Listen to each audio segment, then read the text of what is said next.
Hello everyone, आपको intro video देख के ये आइडिया ज़रूर लग गया होगा कि आखिर इस चैनल का मेन पर्पज़ क्या है। तो मैं आपको बता दूं, इस चैनल का मेन पर्पज़ क्या है। साइबर अवेयरनेस को फैलाना।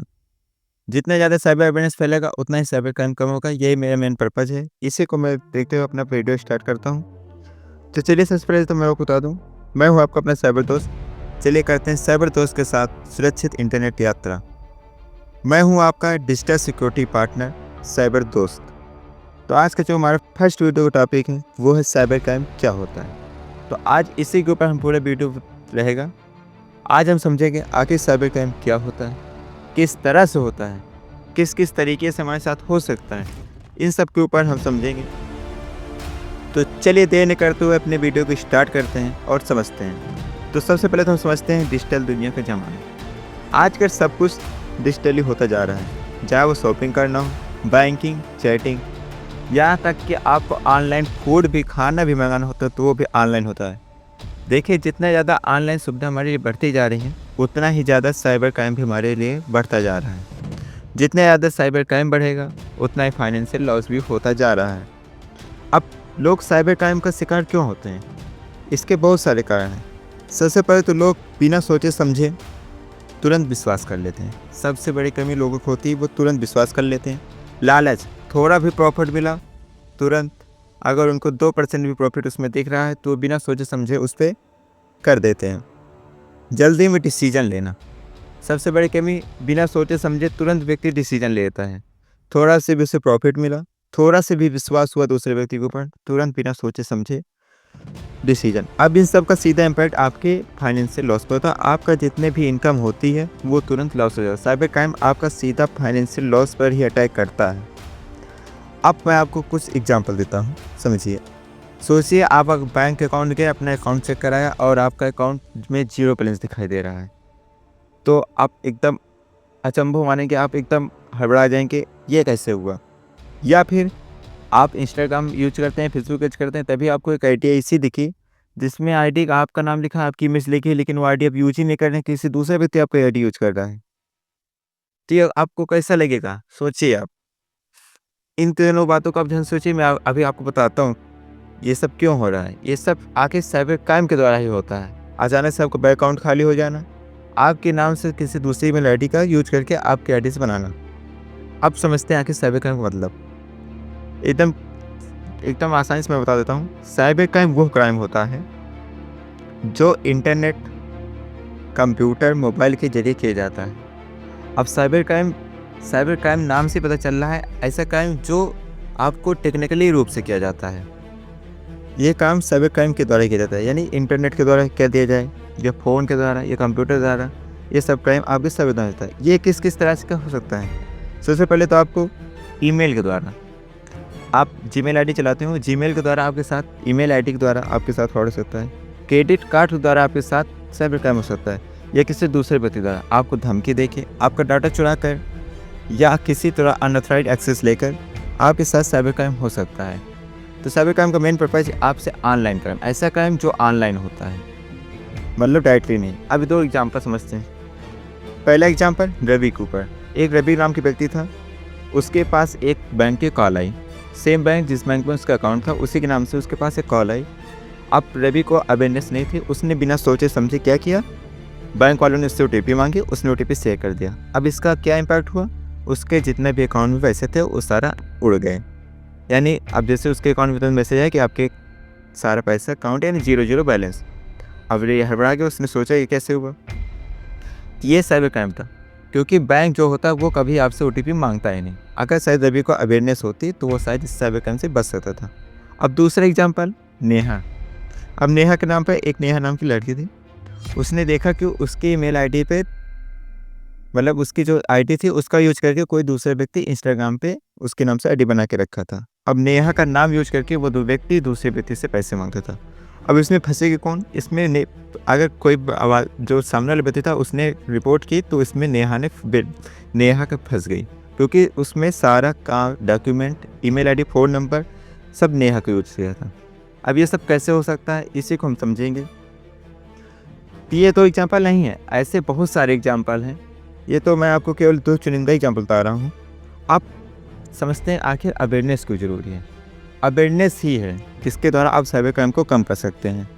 अवेयरनेस ही है जिसके द्वारा आप साइबर क्राइम के बढ़ने वाले कदम को रोक सकते हैं। अब साइबर क्राइम हर उम्र के, हर बैकग्राउंड के लोगों को निशाना बनाते हैं। अवेयरनेस ही पहला डिफेंस है, क्योंकि अवेयरनेस से ही आप इससे डिफेंस कर सकते हैं और कोई दूसरा हथियार नहीं है जिसके द्वारा आप साइबर क्राइम को लड़ सकें। अब अवेयरनेस के द्वारा ही आप साइबर क्राइम से लड़ सकते हैं। मैं आपको एक आंकड़ा बताता हूँ 2025 के अनुसार एवरी ईयर 1.5 लाख करोड़ का साइबर क्राइम अपराध होता है। कितने का? 1.5 लाख करोड़ का साइबर क्राइम अपराध होता है। अब यह अपराध कैसे कम होगा? इसका मेन पर्पज है जितने ज़्यादा लोग अवेयर होंगे उतना ही साइबर क्राइम कम होगा। अब आप ये काम कैसे कर सकते हैं? जिससे मैं आपको अब हेल्प कर रहा हूँ वैसे आप अपनी हेल्प करें। सबसे पहले तो आप खुद अवेयर होइए, अपनी फैमिली को अवेयर करिए और हो सके तो अपने आसपास अवेयर करिए, क्योंकि जितनी ज़्यादा अवेयरनेस फैलेगी उतना ही कम साइबर क्राइम होगा। एकमात्र हथियार ओनली अवेयरनेस। अवेयरनेस के द्वारा ही आप साइबर क्राइम से बच सकते हैं।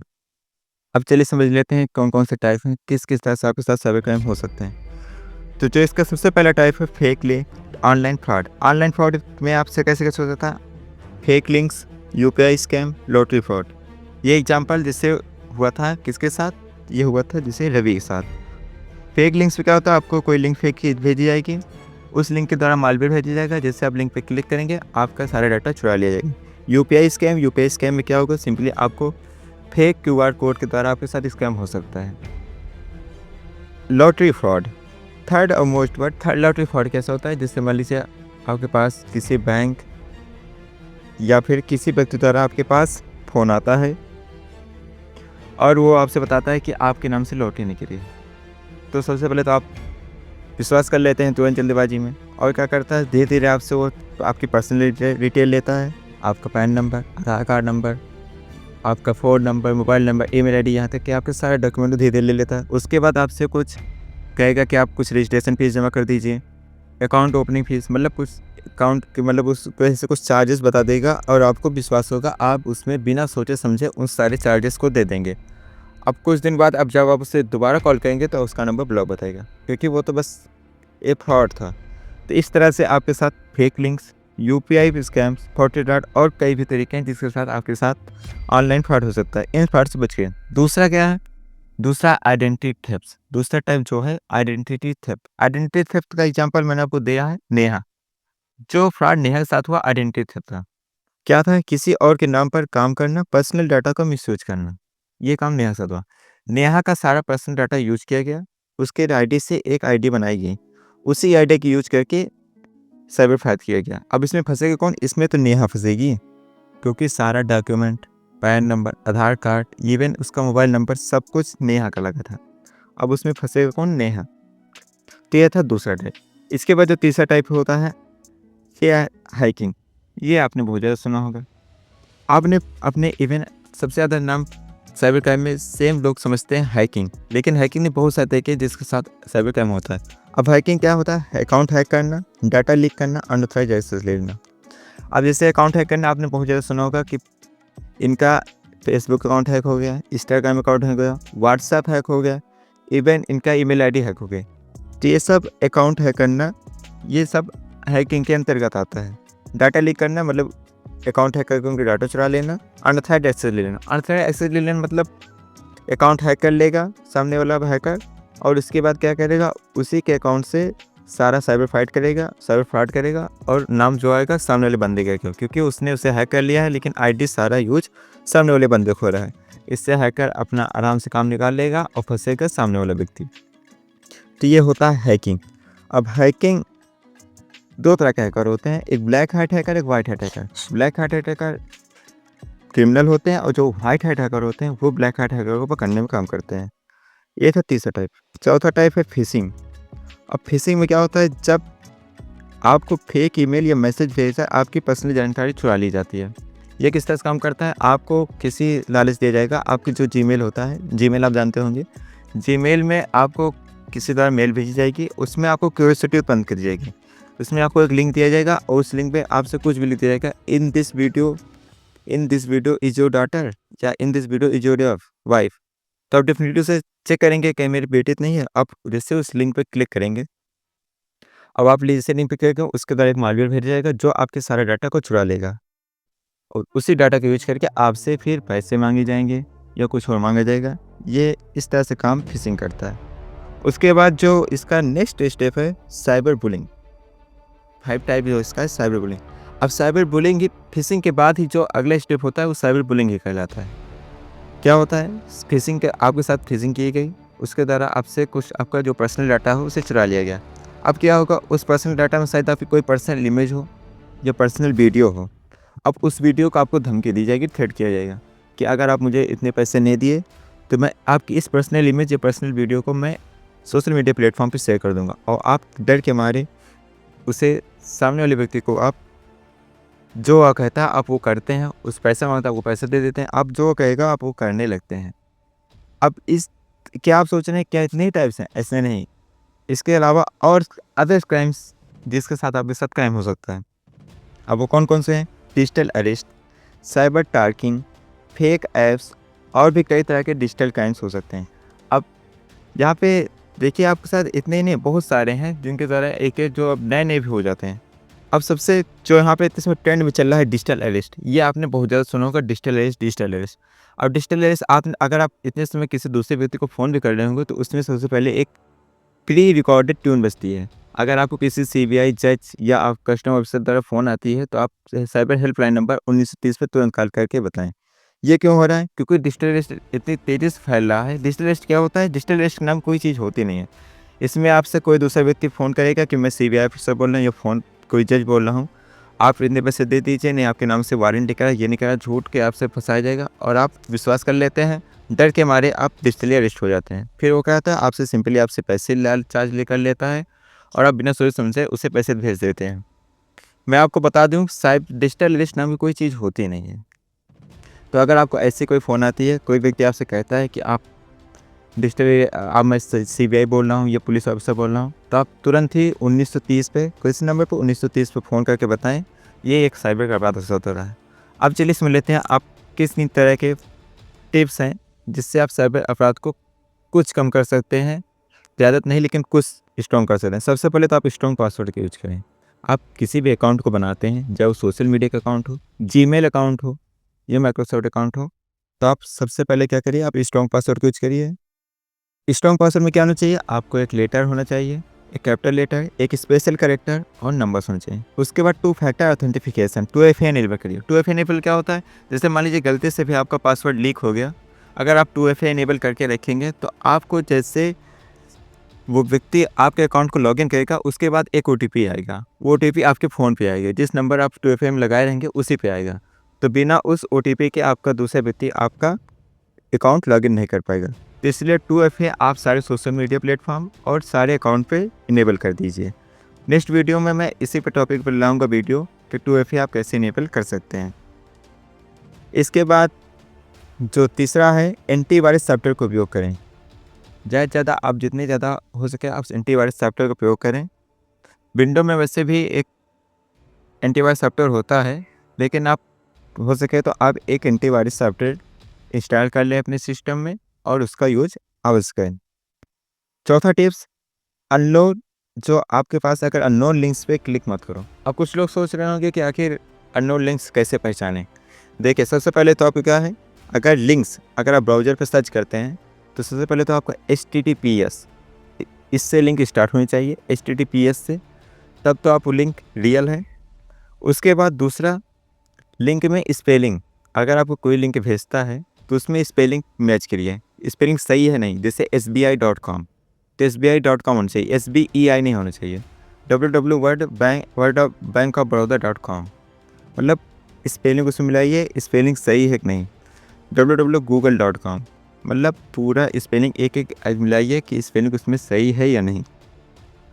फर्स्ट स्पेलिंग मिलाइए, सेकंड HTTPS से आपकी लिंक स्टार्ट होनी चाहिए, तब तो वो रियल है, अदरवाइज वो फेक लिंक है। उसके बाद 5 टिप्स, OTP शेयर मत करें।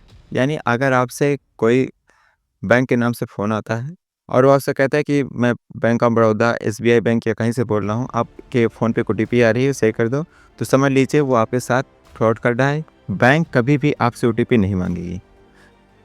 क्लियर हुआ? यानी आप इन टिप्स का आप अप्लाई कर सकते हैं। अब यहाँ पे आपको दिखाई देगा ट्री फार्मूला। अब आप सोच रहे हैं कि ये क्या मतलब, यहाँ पे आप देखिए मिस्टर चिरंजीवी की फ़ोटो आपको दिखाई दे रही है और यहाँ पे आपको जय हो मिस्टर सलमान की फ़ोन होगी। अब मैं आप सोच रहे हैं कि ये क्यों दिखा रहा हूँ? अब यहाँ पे जय हो और स्टालिन ये 2 मूवी बनी है। एक स्टालिन को चिरंजीवी और जय हो को सलमान खान ने बनाया है। शायद आपने देखी हो। इन दोनों मूवी का मेन पर्पज़ क्या था? इन दोनों मूवी का मेन पर्पज़ था कि एक व्यक्ति 3 लोगों की मदद करे, वो 3 अन्य 3 की मदद करे, वो अन्य से 3 एक चेन बन जाएगी। तो इसी चैन को हमें अपने इस मुहिम में शामिल करना है। क्या करना है? जैसे मैंने आपको ये बताया है कि साइबर क्राइम क्या होता है, वैसे ही आपको अवेयर होना है। किसी 3 लोगों को अवेयर करना है, उन 3 से अन्य 3 लोगों को अवेयर करना कहना है। इससे क्या होगा? एक सीरीज़ बन जाएगी। 1 से 3 होगा, 3 से 9 होगा, 9 से 27 होगा, 27 से 81 होगा और इसी तरह से क्रम बढ़ता हुआ चला जाएगा। कुछ दिन बाद ये बहुत बड़ी संख्या हो जाएगी। और आप ये मत सोचिए कि आपके साथ साइबर क्राइम नहीं हो सकता है। साइबर क्राइम किसी भी व्यक्ति के साथ कभी भी हो सकता है। तो हमेशा सेफ रहिए, अवेयर रहिए, अलर्ट रहिए, क्योंकि साइबर क्राइम कभी आपसे बता के नहीं आएगा कि आपके साथ साइबर क्राइम होने वाला है। वो जब हो जाएगा तो आपको समझ में आएगा कि शायद मैंने वीडियो देखी होती, अवेयर की होती। और ये मत सोचिए कि आपके सामने होगा। आप अपने फैमिली को भी अवेयर करिए, क्योंकि हो सकता है साइबर क्राइम आपकी फैमिली के साथ हो सके। तो उम्मीद आपको समझ में आया होगा कि साइबर क्राइम क्या होता है। तो मैं हूँ आपका अपना साइबर दोस्त। ये तो सिर्फ शुरुआत थी। हर साइबर क्राइम को हम एकदम डिटेल में समझेंगे। आने वाली वीडियो में हर जितने भी मैंने टॉपिक है उनको सुबह मैं डिटेल में समझूंगा। तो जुड़िए साइबर दोस्त के साथ जानकारी, सुरक्षा और डिजिटल सेफ्टी के लिए। मैं हूँ आपका अपना साइबर दोस्त। सब्सक्राइब करो और शेयर करो, क्योंकि आप सब्सक्राइब और शेयर करेंगे तो एक चैन लंबी होगी और हमें सपोर्ट मिलेगा। कमेंट ज़रूर करें। Okay, thanks.